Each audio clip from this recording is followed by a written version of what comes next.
Hello, awesome people. Welcome to VP's Wealth Radio Show. This is Vijay Prakash, author of Amazon #1 best-selling book, Slumdog Investor. I know you are really excited looking at the title of the video, Billionaire Monk. So, without delaying it, let's get started.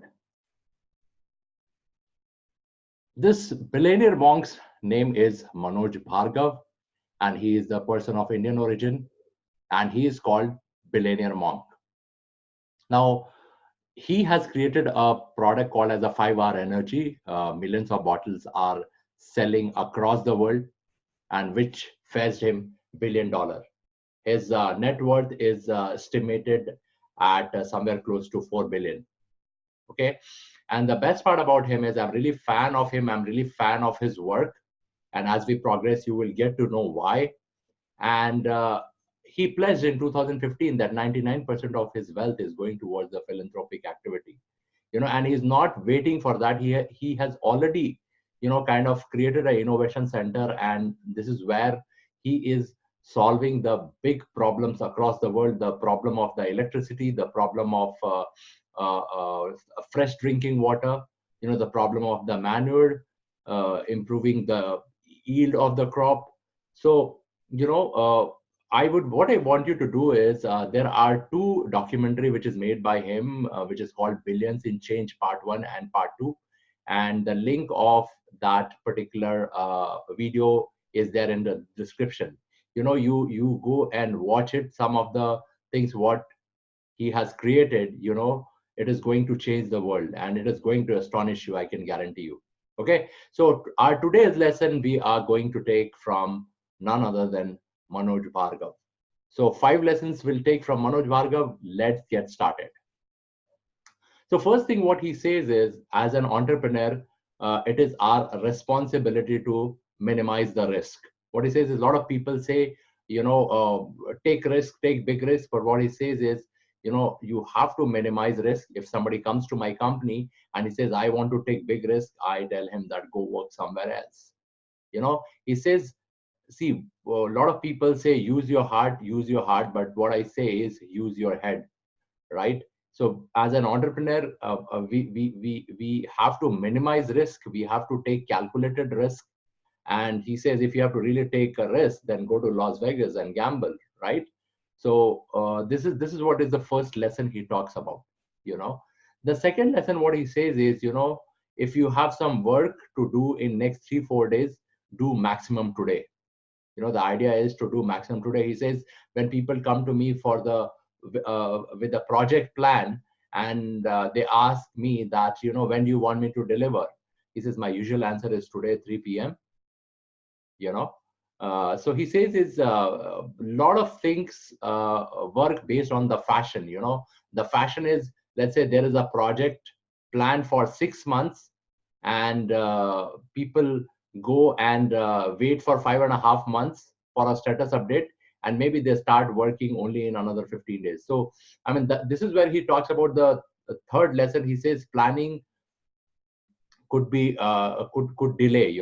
Planning could delay your project, right? He says that, if people have been doing those projects in 6 months to a year's time, can we deliver that in 1 week? This is where my focus is. So you can understand that, I mean, billionaires think at a altogether a different level. I mean, when I go through the point 1, 2, and 3, what I could make out that they are thinking at altogether at a different level. Right? So he's saying, take a look at your planning. It could be self-sabotaging, and it could delay your project in some cases, right? Because people actually delay it because they're when you give them a timeline, and when you it's a stringent and the tight compartment, right? Then they deliver very fast. I mean, if you have seen the movie Mission to Mars, the original plan was some 4 to 5 years, but because government asked them to deliver in like 18 months time, they were able to compress that. This is a classic example of that kind of a project. The fourth thing is what he talks about is, he says, in his company there is a instruction to avoid aggravation, right? When you work in the corporate or when you work on the project, there are a lot of people who have this tendency to aggravate. What he says is, whether it's a vendor, whether it's a customer, or whether it's an employee. He says the workplace has to be calm and cool place, a place where people come and enjoy that environment, right? So avoid aggravation. That's a strict rule in his company. And the fifth point is a little bit of a on a lighter note, that what he says is don't hire experts, because he says is, if you say that I'm an expert, what you're telling me that you know it all, and nobody knows it all, he says. So rather than calling yourself as an expert, call yourself that you are somebody who is curious for innovation, a curious based innovator, right? And he says, jokingly, don't hire MBA, because problem with the MBA is, let's say I have to learn plumbing. I have to learn about a plumbing. I'll probably go to plumber, and he's the one who is fixing those leaks, who is working on the pipes.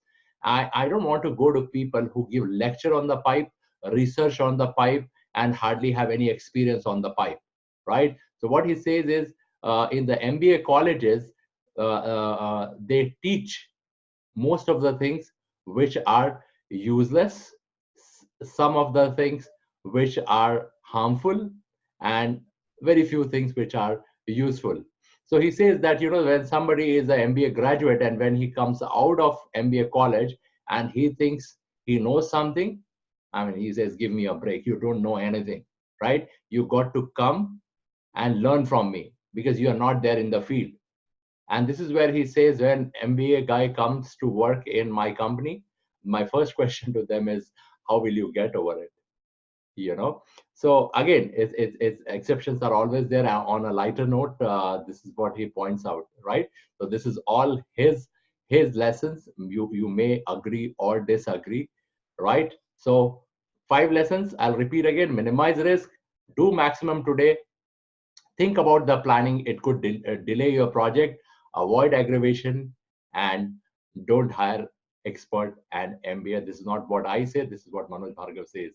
Okay, so go check his video, Billions in Change. Trust me, guys, when you watch part 1 and part 2, it will take your thinking to altogether a different level, that what is happening in terms of innovation and how this man is contributing. So really, my hats off to this person, and I'm big fan of him. And go check his work. I'm sure you will also love it. So this is all I wanted to talk to you. Thank you so much for listening to me, and I will again talk to you tomorrow. Thank you so much.